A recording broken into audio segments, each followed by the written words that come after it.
இல்லக விளக்கது இருள் கெடுப்பது, சொல்லக விளக்கது சோதி உள்ளது, பல்லக விளக்கது பலரும் காண்பது, நல்லக விளக்கது நமச்சிவாயமே. ஸ்ரீ குபேரன் டிவி நேயர்களுக்கு என்னுடைய பணிவான வணக்கங்கள். வணக்கம் கடகராசி அன்பர்களே. பாசத்தின் மறுபெயர் கடகம் அப்படின்னு சொல்லுவோம். பரிவு, அன்பு, அனைவரையும் கூட்டு சேர்த்து அவர்களை வாழ வைப்பதிலே மகிழ்ச்சி, இது எல்லாமே எவன் என்ன பண்ணாலும் பரவாயில்லைங்க, நான் என் வேலையை செய்வேன் அப்படின்னு ஒரு ரூலை அழகாக மெயின்டைன் பண்ணக்கூடிய நல்ல மனதுக்காரர் நீங்கள். உங்களுக்கு பல விதத்திலும் குரு 12ஆம் இடத்துல இருப்பதனாலே வக்கரகதியிலும் இருக்கிறார். அதனாலே சில சங்கடங்கள், அந்த சங்கடங்கள் எல்லாம் நிறைய செலவுகளாக மாறி, இந்த செலவுகள் எல்லாம் எப்போ போகும்? கேது 2ஆம் இடத்திலே ஆரோக்கிய குறைபாடை கொடுத்து கொண்டிருக்கிறார் குடும்பஸ்தானத்திலிருந்து. இந்த ஆரோக்கிய குறைபாட்டினால் வரக்கூடிய செலவுகள் எப்போ மாறும்? எந்த காரியங்களிலுமே தடைகள் குடும்பத்தில் ஏற்பட்டு கொண்டே இருக்கிறது, இந்த தடைகள் எப்போ உடையும்? இப்படின்னு நிறைய அடிப்படையான கேள்விகள் எல்லாம் இருக்குது. இந்த கேள்வி தான் இந்த மாசி மாதத்துடைய பலன்களாக மாறப்போகிறது. உங்கள் ராசியினுடைய 7ஆம் இடத்திலே உட்காரக்கூடிய மகர ராசியிலே அமரக்கூடியதான செவ்வாய் நல்ல உச்சத்தில் உட்கார்ந்துருக்கார். விவசாயிகளாக இருந்தால் விவசாயத்தில் செழிப்பான ஒரு நல்ல சூழ்நிலையை இந்த செவ்வாய் கொடுப்பார். மனதிலும் தைரியத்தை கொடுப்பார். அது பயங்காட்டி தைரியம் என்றுன்னு சொல்லுவாங்களே, அது ஏமாத்துறது அந்த மாதிரி. ஏன்னா 5ஆம் இடத்துக்குரியவரும் இந்த செவ்வாய் தான். இவர் செய்யக்கூடிய காரியங்கள் எல்லாமே தொழிலின் அடிப்படையிலே நல்ல முன்னேற்றத்தை கொடுக்கணும்னு செலவு வைப்பார். செலவோடு சேர்ந்த ஒரு பலனாக மாறும். வெற்றிகளுக்கு இலக்குகளுக்கு அவசரப்படாமல் செய்யணும் அப்படிங்கிறது மட்டும் மைண்டில் வச்சுக்கோங்க. நீங்கள் சரராசிக்காரர், வேகமாக செய்யணும்னு ஆசைப்படுவீங்க. தண்ணி அப்படிங்கிறது உங்களுடைய தத்துவம். அப்போ என்ன ஆகுது? எல்லாத்தோடையும் சேர்ந்து போகணுன்னு எண்ணம் கொண்டு வருவீங்க. உங்களைப் போலவே எல்லாரையும் மாற்ற வேண்டும் என்ற எண்ணம். இதெல்லாம் டைம் வேஸ்ட்டு. சம்டைம்ஸ் மாற்ற முடியாது, நாய்வாலை நிமித்த முடியாதுன்னு சொல்லுவாங்க இல்லையா, அந்த மாதிரி. அதனால் அதெல்லாம் கொஞ்சம் பார்த்துக்கிட்டீங்க. இவங்ககிட்ட செலவு பண்ணுமா, இது விஷயமாக நம்ம பண்ணாமல் சரியாக வருமா, இதை போய் இதுக்கு பண்ணிகிட்டு இருக்கணும், சில விஷயங்களெல்லாம் ஒதுக்கிடுங்க. எல்லா விதத்திலும் நீங்கள் கொஞ்சம் நிம்மதியாக இருக்கலாம். இல்லைன்னு வச்சுங்க, அவனை திருத்த போனேன்னு நம்ம அவனோடு சேர்ந்து நம்மளும் இழுத்தப்படுவான், அவனை இழுத்துன்னு போடுவான் நம்மளை. அதெல்லாம் செய்யாதீங்க. அவனாக இருக்கட்டும், நம்மளாக இருப்போம், நம்ம வேலையை செய்வோம், முடிந்த வரைக்கும் ஹெல்ப் பண்ணுவோம், அதோடு கையெடுத்துரும். அந்த லிமிட்டேஷன் கரெக்டாக ஃபிக்ஸ் பண்ணுங்கள். உங்கள் ராசியினுடைய 2ஆம் இடத்துக்காரரான இந்த சூரிய பகவான் அஷ்டமத்தில் உட்கார போகிறார். உடம்பு உபாதைகள் வருவதற்கான வாய்ப்புகள் நிறைய, அலைச்சல் இருக்கும், பயணங்கள் நிறைய இருக்கும், சூடு அப்படிங்கிற உஷ்ண விவகாரங்கள் நிறையா இருக்கும். அதனால் கொஞ்சம் அதை பார்த்துக்கிடுங்க. கும்பராசிக்குள்ளார இருக்கிறார். அங்கே ராகு, புதன், சுக்கிரன், இந்த 4 கிரகம் சேர்ந்து உட்கார போகிறாங்க.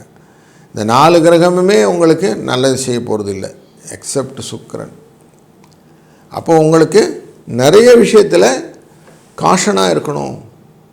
செவ்வாய் எப்படி உங்களுக்கு 7ஆம் இடத்திலிருந்து தன் பார்வையை தன்னுடைய இடத்தையே பார்க்கிறதா வைத்து கொண்டிருக்கிறாரோ, அப்போ உங்களுக்கு நல்ல ஒரு வாய்ப்புகள் எல்லாம் கொண்டு வருவார். இந்த சூழ்நிலையில் தான் 8ஆம் இடத்துல இந்த 4 கிரக சேர்க்கையும் உட்கார்ந்துருக்கு. அதில் இன்னொரு பியூட்டி என்னென்னா, இந்த புத பகவான் உங்கள் ராசிக்கு 12ஆம் இடத்துக்குரியவர், 3ஆம் இடத்துக்குரியவர், முயற்சி ஸ்தானத்துக்குரியவர், தைரியத்துக்குரியவர். இவர் வக்கரகதி அடைய போகிறார் 26ஆம் தேதி பிப்ரவரி அன்னைக்கு. இந்த வக்கரகதி அடைந்த உடனே என்ன ஆகும்னா, அவர் அஷ்டமத்திலிருந்து 7ஆம் இடத்தை பார்ப்பார். அப்போது உங்களுக்கு நல்லதொரு குடும்ப இணக்கங்கள் வரும். ஃப்ரிக்ஷன் அது வரைக்கும் இருந்துகிட்ருக்கோம். அப்போ கொஞ்சம் பயங்கள் போகும், புத்தி கொஞ்சம் தெளிவாகும், குடும்பத்தில் ஒரு அந்யோன்யம் கிடைக்கும், ஒருத்தருக்கு ஒருத்தர் புரிதல் எல்லாம் கிடைக்கும், கணவன் மனைவி கொஞ்சம் விட்டு கொடுக்கலாமேன்ற எண்ணம் வரும். அது வரைக்கும் கொஞ்சம் ஃப்ரிக்ஷன் ஜாஸ்தி இருக்குமானா ஆமாம் அப்படி தான் இருக்குது. முயற்சிகளே அதுக்கப்புறம் 27ஆம் தேதிக்கு அப்புறம் எடுங்க. புதிய முயற்சிகள் தொழிலிலே, வேலைக்கு அப்ளிகேஷன் போடுறதெல்லாம் அப்புறம் பிப்ரவரி 27க்கு அப்புறம் இப்படி பண்ணிங்கன்னா உங்களுக்கு கொஞ்சம் மூமெண்ட் கொடுத்துரும்.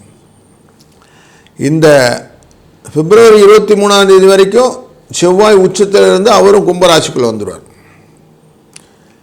கும்பராசிக்குள்ளே வந்த உடனே அஷ்டமம் அப்படிங்கிற எஃபெக்ட் இருக்குமானா ஆமாம் பயம்ங்கிற விஷயம் கொண்டு வருவார். தைரியத்திலே கொஞ்சம் செய்யணுமா வேணாமான்ற எட்டக்கருத்துக்கு வந்து நிற்கும்.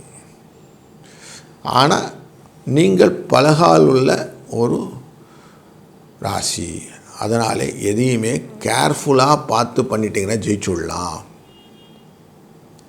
உங்கள் ராசியினுடைய 4ஆம் இடத்துக்காரரான இந்த சுக்கிர பகவானும் லாபத்துக்குரியவருமான இந்த சுக்கிர பகவான் அவரே பாதகத்தையும் கொடுப்பார் இல்லையா. அவரும் அஷ்டமத்தில் உட்கார்ந்துருக்கிறார்.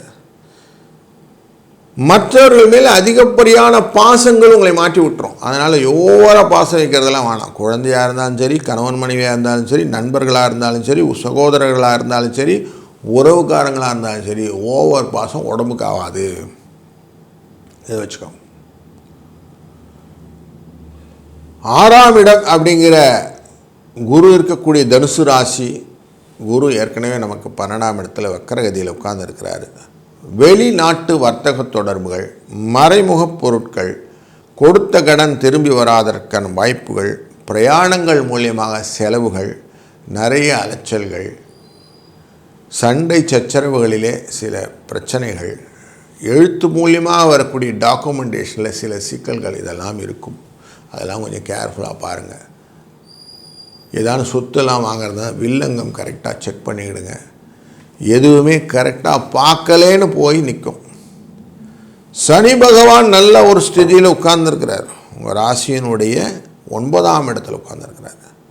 தன் பார்வையை உங்கள் ராசியின் லாபஸ்தானத்து மேலேயும் வைக்கிறாரு, உங்கள் ராசியின் 6ஆம் இடத்தின் மேலே வைக்கிறாரு, 4ஆம் இடத்தின் மேலே வைக்கிறார். அப்படின்னா என்ன ஆகுது? மண்மனை வாகன யோகங்கள், செய்யக்கூடிய காரியங்களிலே கடன் போன்ற விஷயங்களை எல்லாம் பெறுவதற்கு வங்கி கடன் எல்லாம் பெற்று லாபங்களை கொடுக்கக்கூடிய விஷயங்கள் எல்லாம், தொழில் எல்லாம் தொடங்கதான் இருந்தால் தொடங்கலாம். அப்படிப்பட்ட விஷயங்களுக்கு எல்லாமே நல்ல பலன் கொடுக்கும். உங்கள் ராசிக்கான சந்திர பகவான் அமாவாசை யோகம் அப்படிங்கிற யோகத்துக்கு 17ஆம் தேதி பிப்ரவரி அன்னைக்கு போகிறார். அப்படி அவர் அஷ்டமத்தில் போகும்போது உடல் ஆரோக்கியம் கொஞ்சம் பாதிக்கப்படும். அதனால் கொஞ்சம் கேர்ஃபுல்லாக இருக்கணும். மார்ச் 3ஆம் தேதி 2ஆம் இடமான சிம்மராசிக்குள்ளே மகம் என்கிற நட்சத்திரத்தில் வந்து உட்கார்வார். அன்றைக்கி தான் மாசி மகம்னு சொல்லுவோம் இல்லையா, அந்த நாள் ஹோலி அப்படின்னு சொல்லுவோம் இல்லையா, அந்த பண்டிகை அன்றைக்கி சந்திர கிரகணம் வரும். அதனால் போராட்டம் மனதில் நிறைய இருக்கும். 2ஆம் இடங்கிறனால நிறைய செலவுகளை கொடுக்கும். சக்திக்கு மீறின செலவுகளை பண்ணக்கூடிய சூழ்நிலையை தான் கொண்டு வந்துடும். உடல் ஆரோக்கியத்திலே அதிகப்படியான கவனம் வைக்க வேண்டும். அந்த கிரகணம் முடித்ததுலேருந்து உங்களுக்கு வளர்ச்சி வாழ்க்கையில் நல்லதாக நடக்க ஆரம்பிச்சிடும். இந்த கிரகணம் வரைக்கும் உங்களுக்கு அந்த 17ஆம் தேதியில் 26ஆம் தேதி வரைக்கும் கொஞ்சம் டைட்டாக இருக்கும் எல்லா வேலைகளும். அதுக்கப்புறமா கொஞ்சம் ஈஸ் அவுட் ஆகி நல்ல நல்ல காரியங்கள் எல்லாம் நீங்கள் செய்ய போகிறீர்கள். 17ஆம் தேதியிலேருந்து மார்ச் 3ஆம் தேதி வரைக்கும் எக்ஸ்ட்ரா கேரோடு இருக்கணும். 26ஆம் தேதி புதன் வக்கரகதியிலே ஆரம்பித்து விடுவார். ஏன்னா உங்கள் முயற்சியின் 3ஆம் இடத்துக்காரர் அப்போவும் உங்களுக்கு லாபத்தை கொடுப்பார். இப்படி உங்களுக்கு லாபங்களையும் தீர்மானமான புத்தி தெளிவையும் கொடுக்கக்கூடிய இந்த மாதத்திலே புத அஷ்டமி என்கிற விஷயம் இருக்கிறது. மார்ச் 11ஆம் தேதி புதன் அப்படின்போது விஷ்ணு பகவான், அவரை நீங்கள் எவ்வளவு தூரம் வணங்குகிறீர்களோ அவ்வளவு தூரம் உங்களுக்கு நல்ல பலன் உண்டு. முக்கியமாக ஸ்ரீரங்க ரங்கநாத பெருமானை மனதில் நினைத்து கொள்ளுங்கள். எல்லா காரியத்துக்கும் ரங்கா ரங்கான்னு வார்த்தையை சொல்லிகிட்டே வாங்க. அதன் மூலியமாக ஒரு நல்லதொரு முன்னேற்றத்தை நீங்கள் எதிர்நோக்கலாம். அதனால் உங்கள் வாழ்க்கையிலே வளங்களும் நலங்களும் என்றும் பெருகியிருக்கட்டும். வாழ்க வளத்துடன். ஸ்ரீ குபேரன் டிவியை பார்த்தமைக்கு நன்றிகள். மேலும் இது போன்ற தகவல்களை தெரிந்து கொள்ள ஸ்ரீ குபேரன் டிவியை சப்ஸ்கிரைப் செய்யுங்கள். மறக்காமல் பெல் ஐக்கானை கிளிக் செய்யுங்கள்.